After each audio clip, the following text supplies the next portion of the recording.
श्री शिवाय नमस्तुभ्यम। सटीक ज्ञान संसार में आप सबका बहुत बहुत स्वागत है। आज हम अपने इस वीडियो में बात करने वाले हैं हरतालिका तीज का व्रत कब है, उसके शुभ मुहूर्त क्या हैं और ऐसा कौन सा उपाय कर दिया जाए हरतालिका तीज के दिन कि महिलाओं का, जो भी स्त्रियां हरतालिका तीज का व्रत करती हैं या फिर नहीं भी करती हैं, जो नहीं करती हैं वो ऐसा कौन सा उपाय कर दें जिससे उनको पति का साथ सातों जन्म तक बना रहे और अखंड सौभाग्य की प्राप्ति हो।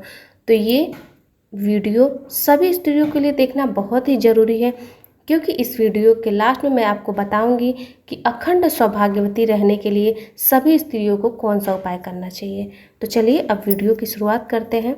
जैसा कि आप सबको पता है, हरतालिका तीज एक विशेष महत्व रखता है हिंदू धर्म में। इस दिन सुहागिनें अपने पति की लंबी आयु के लिए व्रत कर रखती हैं।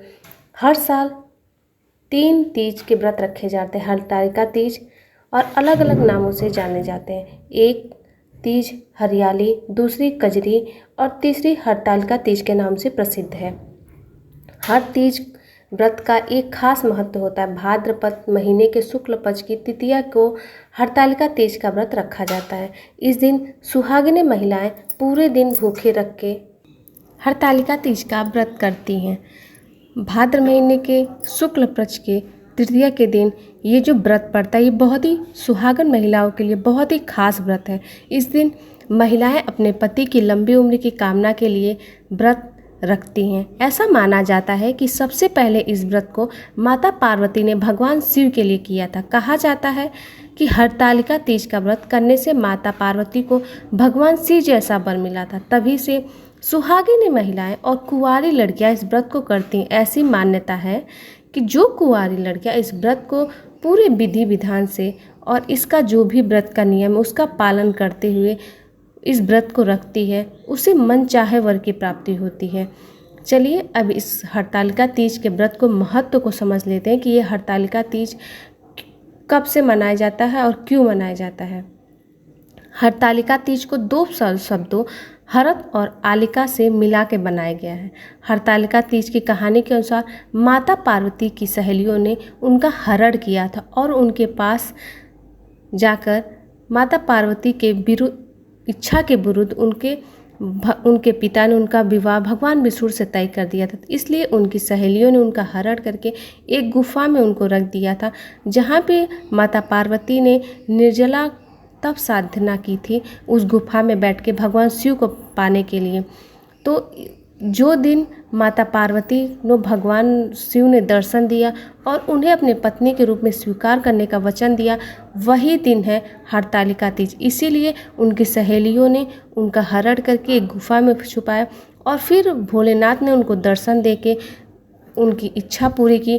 तो तभी से इस व्रत का नाम हरतालिका तीज पड़ा और भोलेनाथ ने माता पार्वती को आशीर्वाद भी दिया कि जो भी सुहागिन महिलाएं या फिर कुंवारी कन्याएं इस व्रत को करेंगी, उन्हें अखंड सौभाग्यवती और मनचाहे वर की प्राप्ति होगी। तो ये व्रत कुंवारी लड़कियों और शादीशुदा लोगों के लिए बहुत ही अनिवार्य है। ये व्रत हर किसी को करना ही चाहिए।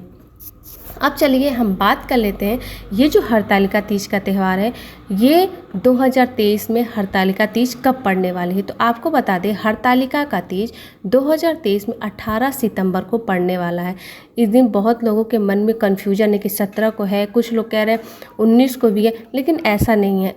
व्रत जो है वो उदया तिथि का, हम लोग जो हिंदू पंचांग के हिसाब से रहते हैं, हम उदया तिथि का व्रत करते हैं। तो उदया तिथि का जो हरतालिका तीज है वो 18 सितंबर को ही है। तो इसी दिन पूजा करें। और पूजन ऐसा कहा जाता है कि हरतालिका तीज का जो पूजा है वो दिन में 3 बार किया जाता है। तो सुबह सुबह आप पहले मुहूर्त में सुबह स्नान आदि करके स्वच्छ कपड़े पहन के 6 बजे से लेके 8 बजे तक का बहुत ही अच्छा मुहूर्त है। फिर दूसरा मुहूर्त 9 बजे से 10 बजे का, पौने 10 बजे तक का है। इसके बाद तीसरा मुहूर्त शाम को 3:30 बजे से लेके 7:30 बजे तक है। ये 3 ऐसा शुभ मुहूर्त है जिस शुभ मुहूर्त में आपको पूजा अनिवार्य है करना, क्योंकि हरतालिका तीज का पूजा 3 बार किया जाता है।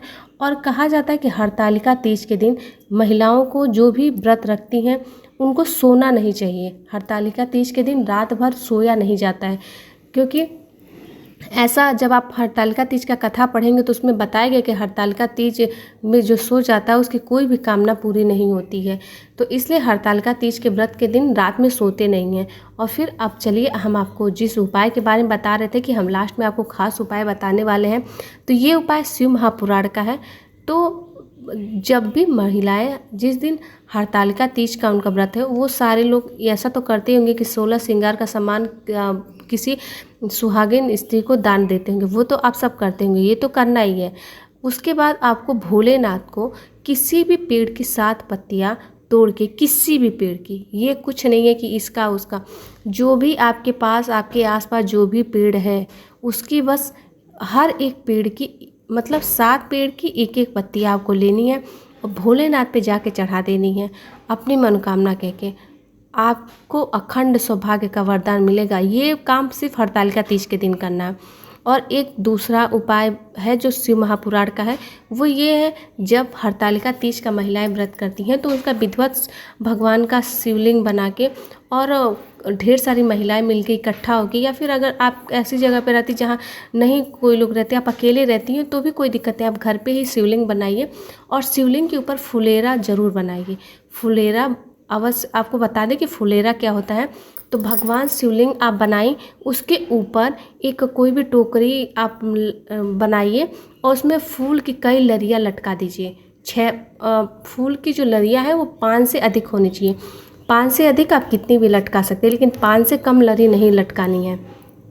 तो आपको फुलेरा शंकर भगवान के शिवलिंग के ऊपर, जैसे आप शिवलिंग के ऊपर एक क्या पानी का कलश टंगा होता है, तो आप जो अपने घर में शिवलिंग बनाएंगे तो वहाँ पानी का कलश नहीं, हरतालिका तीज के दिन वहाँ पे फुलेरा लटका होता है। तो आप किसी भी बांस की टोकरी या फिर प्लास्टिक की टोकरी लेके और उसमें फूल लटका के, फूल की मालाएं लटका के, 5 से एक्स्ट्रा कितनी भी फूल की माला लटका के और ऐसे फुलेरा अवश्य बांधे। इससे आपको अखंड सौभाग्य का वर मिलेगा माता पार्वती से। तो ये, और उसके बाद जब आप शिवलिंग का विसर्जन करने जाएं तो ये फुलेरा को जितनी भी सुहागिन महिलाएं हैं सारे लोग अपने हाथों से स्पर्श अवश्य करें, क्योंकि कहा जाता है कि हरतालिका तीज के दिन जो फुलेरा का स्पर्श कर लेता है वो महिलाएं सदा अखंड सौभाग्यवती रहती हैं और वो कभी भी बेधव्य होकर नहीं मरती। तो ये बहुत ही अचूक उपाय है शिव महापुराण का, तो इसे अवश्य करें और आप इससे ज़्यादा से ज़्यादा लोगों को शेयर करें ताकि सबको इस बारे में पता चल सके। क्योंकि हम बहुत सारे लोग ऐसे हैं जो पूजा तो करते, शिवलिंग भी बनाते, लेकिन फुलेरा नहीं बांधते। तो सबको बताइए कि फुलेरा कितना ज़रूरी है, तो ये सबको बताइए और आप भी करिए।